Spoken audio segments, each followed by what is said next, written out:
desa, kepala desa Wiyoso,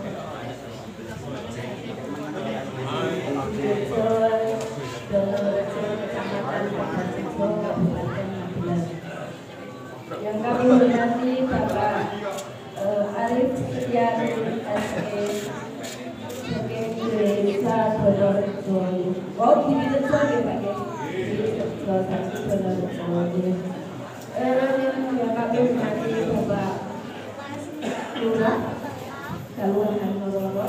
Yang kami hormati Bapak Ibu Bisul Seratus. Yang kami hormati Bapak Ibu perangkat desa dari Desa Donorejo, Lombok Desa Wiyoso. Yang kami hormati Bapak Ibu Kader ini Bapak Ibu Kader. Pertama-tama mari kita panjatkan puji syukur kehadirat Allah Subhanahu wa Ta'ala yang mana pada kesempatan pagi hari ini kita bisa berkumpul di balai. Nama saya Jumirah, umur saya hampir 60 tahun.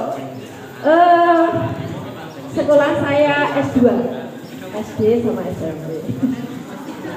Alhamdulillah. Jadi saya ini sebetulnya kalau dijadikan narasumber itu agak grogi ya. Karena yang saya hadapi itu bapak ibu yang sudah punya kedudukan SE, punya sarjana, diploma dan lain sebagainya. Sedangkan saya baru S2. Alhamdulillah ya. Tapi semoga saja walaupun saya S2 nanti ilmu yang saya kasihkan, saya berikan di sini, saya paparkan nanti bermanfaat bagi Bapak Ibu semua. Langsung saja. Pedoman pengelolaan sampah. Langsung saja. Kenapa sampah harus kita kelola?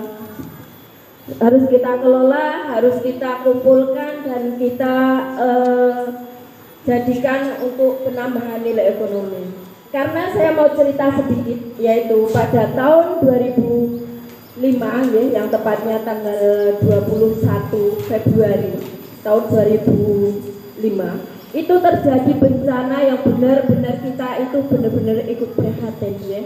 Itu adalah bencana dunia yang bisa membuat motivasi ngeri bagi kita semua. Pada waktu itu terjadilah bencana, bukan gunung meletus, bukan tanah longsong, tapi yang di sini yang meletus itu adalah gunung tumpuan sampah. Yang tepatnya adalah di Lui Gajah. Ya, di Lui Gajah di Jawa Barat. Waktu itu pada tanggal 20 itu turun hujan yang terus menerus, ya, mengguyur. Akhirnya yang di TPA yang mendukung sampahnya, karena pembuangan sampah itu hanya jemput angkut langsung dibuang, tidak dipilah-pilah. Dan di situ di Lui Gajah itu sebetulnya sudah mempunyai 25 hektar ya, tempat untuk pembuang sampah ataupun TPA. Tapi karena setiap harinya itu harus menerima 400 meter kubik sampah yang tidak terpilah, maka akhirnya lama-kelamaan sampah menggunung. Dan sampah tersebut bukan hanya sampah anorganik, yang paling bahaya adalah sampah organik yang menimbulkan gas metan. Akhirnya dari guyuran hujan yang terus-menerus itu, gas metan tidak. Untuk itu kita membuat bank sampah melalui kita membuatnya langsung di TPA karena akan untuk pembuatan bank sampah ada mekanisme. Kita harus mengumpulkan warga terlebih dahulu, terus kita membuat kelompok bank sampah, kita membuat terus dan mekanismenya sendiri ada mekanisme, ada yang dalam sekretaris, ada saya. Yang pertama yaitu pemilahan. Yang pemilahan itu nanti tanggung jawabnya untuk mengajak warga ya, untuk mengajak warga agar menabung dengan secara tertib dari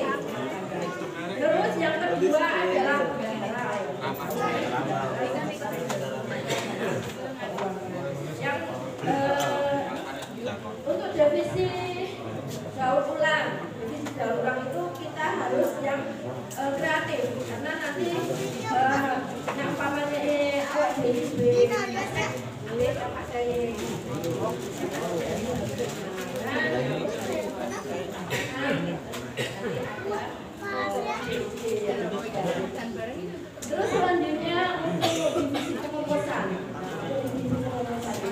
Kalau di tempat kami ada yang warga yang mempunyai ternak, ya, ada yang punya ternak, yang ada punya tempat, ya, tempat untuk terus divisi penjualan.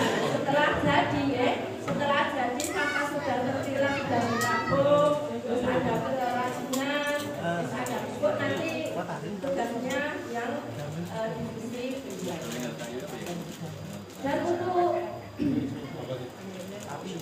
pengelolaan sampah sendiri, ya, itu adalah mekanisme apa mungkin belum ada, ya, ibu bapak-bapak belum ada. Oh, berarti ini masih jemput, angkut, buang, ya. Ini kajian. Nanti kalau TPA-nya sudah penuh seperti yang terjadi di Jogja juga, di Piungan, itu sudah penuh, akhirnya ditutup, tidak boleh dibuang. Dan sekarang mungkin Bapak Ibu tadi melihat di pinggir-pinggir jalan itu banyak sekali sampah, gitu, Bapak Ibu. Ngeri, ya. Itu karena TPA Piungan benar-benar sudah ditutup sekarang, karena tapi sekarang alhamdulillah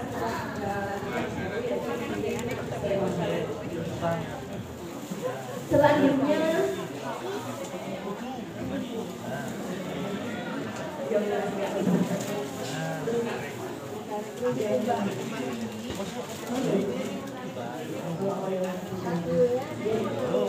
ini untuk pengenalan dulu, ya, pengenalan bank sampah, bagaimana caranya membuat bank sampah.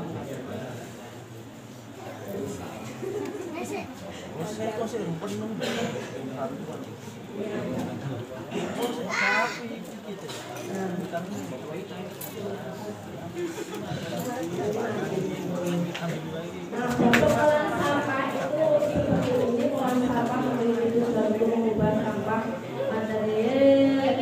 material yang memiliki nilai ekonomi, ya. Jadi selanjutnya ini saya nggak mau cerita banyak yang ini, ya, karena waktunya sekarang sudah jam 10. Nanti kita mau apa menguraikan yang pokok-pokok saja, ya. Kita nggak usah banyak, karena ini adalah pertemuan. Jadi untuk penjualan bank sampah seperti itu. Terus nanti setelah itu kalau sudah bentuk mulutnya, nanti kita membuat program kapan kita mau menabung. Mungkin 1 bulan sekali, ya, 1 bulan sekali. Nanti dikumpulkan di balai dusun atau di rumah kakak atau di rumah. Syukur-syukur sudah ada tempat yang kira-kira ada yang kosong, itu bisa kita jadikan untuk tempat pemilahan sampah, ya. Jadi untuk sampah sendiri biar nanti tidak banyak TPA itu benar-benar hanya residu. Jadi nanti ibu-ibu, ya, biasanya kan yang ibu-ibu itu nanti kalau menabung itu sudah berupa pilahan. Kenapa harus berupa pilahan? Karena kalau kita sudah dipilah di rumah tangga itu nanti harganya akan lebih tinggi dibandingkan yang masih tabung. Umpamanya kita punya satu sampah tabung. Nanti itu kalau nggak dipilah 1 kilonya itu walaupun di situ ada logam 2 kilo ya yang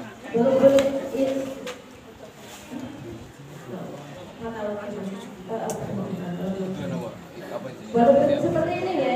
Nanti kalau kita itu nggak dipilah, itu semua hanya hanya 1.500.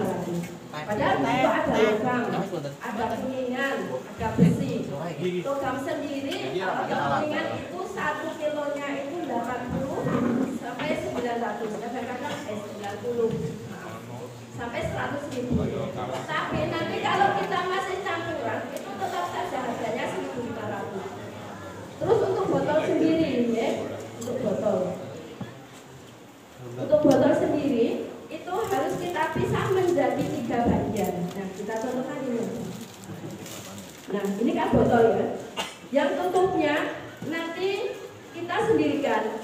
Tutup botol itu kalau di tempat kita 1 kilonya 4.000. Terus untuk ini labelnya nanti kita sendirikan. Jadikan satu dengan kartu. Biasanya kalau yang seperti ini tidak laku. Tapi paling tidak nanti pengukur bisa membuatkan di TPA atau untuk kerajinan. Nah, botolnya sendiri. Nah, ini namanya botol bersih. Kalau sudah botol bersih segini, nanti 1 kilonya biasanya 3.000 sampai 3.000 sampai 2.000. Jadi nanti kalau kita punya 1 kilo ya, 1 kilo paling tidak itu ininya ya maksudnya 4.000. Ini 3.000 ya sudah. Tapi kalau tidak dipilah tetap saja itu perbedaannya ya. Kalau dipilah dari rumah tangga atau tidak dipilah. Nah, nanti kalau yang benar-benar mungkin ya ada warga itu yang sudah ada waktu untuk memilah atau aktivitas ya, itu biasanya kan ya ada yang bisa dipilah. Nah, itu adalah nanti dipilah bareng-bareng. Nanti kalau mobil 600 sampai dengan 10.000 dan nanti yang sisanya itu kan bisa dimasukkan ke nantinya setiap tahun bisa itu sekilas yang pemilahan karena nanti di sana kita akan melihat. Nanti saya sudah menjelaskan kalau yang ini saya sekian di sini sekian, tapi kalau memang mana saya ya. Nah, di sana ada gambar warna seperti itu, nanti mungkin bisa itu tinggal satu ya.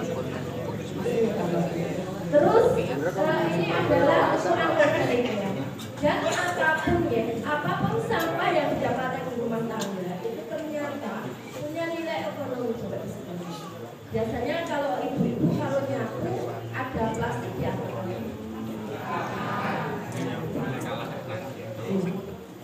padahal untuk pembakaran sampah plastik itu bahayanya itu 350 kali lipat dibandingkan asap rokok.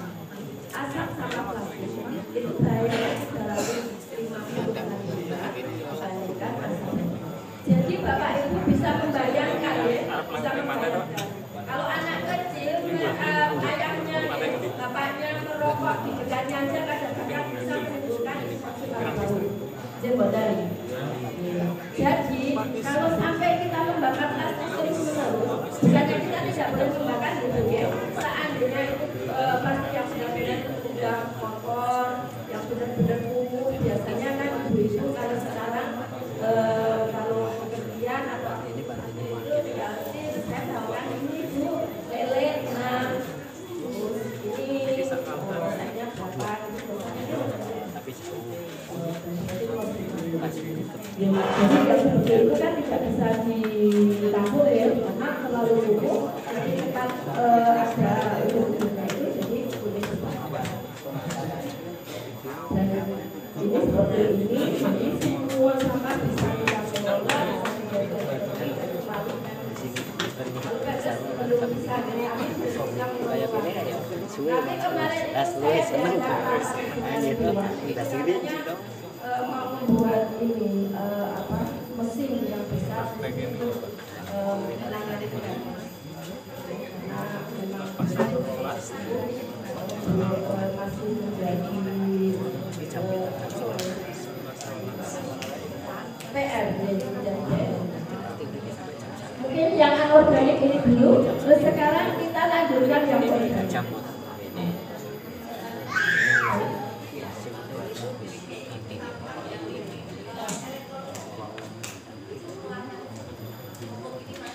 Oh iya, untuk sampah yang elektronik biasanya itu dijadikan dicampurkan ke B3. B3 itu kalau di tempat kamu itu ya benar-benar harus kita sembunyikan, harus kita nanti kita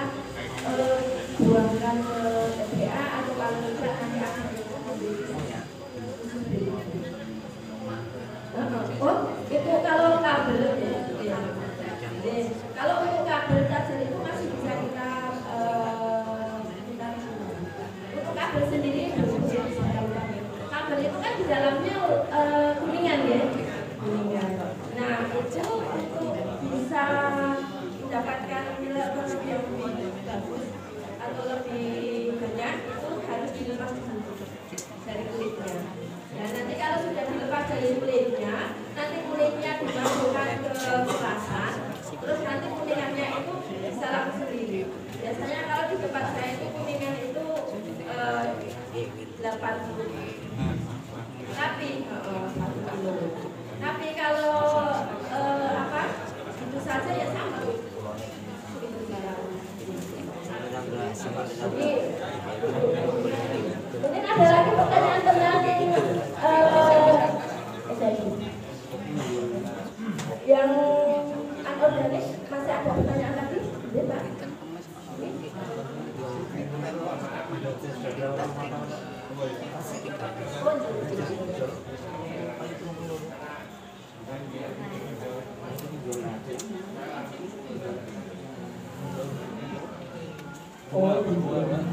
Kalau di tempat kami itu karena memang sudah terkoordinir ya.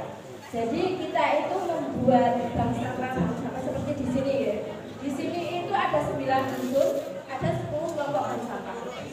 Dan kami di desa ini ada bank sampah induk. Nah dari bank sampah induk nanti yang mengambil bank sampah induk. Nah dari bank sampah unit ke bank sampah induk, nanti bank sampah induk yang membuang ke pabrik. Jadi menjual ke pasar. Pabriknya ada yang di Solo, ada yang di Jakarta, ada yang di mana juga. Karena kami di Gunung Kidul sendiri itu sudah ada bank sampah 160 lebih. Kami sudah membuat bank sampah 160 lebih. Jadi kami banyak sekali sudah ada beberapa bank sampah ini. Nah mungkin nanti di desa, nanti mungkin satu kecamatan bisa Pak. Satu kecamatan nanti satu bank sampah induk. Nanti kalau sudah nanti bisa mungkin menghubungi saya. Dimana kalau kita mau menjual ini nanti teman saya yang call ya. Mohon maaf yang saya sendiri karena saya nggak mengantar ke sana ya. Saya sebagai pengusaha seperti ini. Jadi nanti saya bisa tanyakan sama teman-teman di mana membuangnya, terus di mana alamatnya di mana, harga berapa.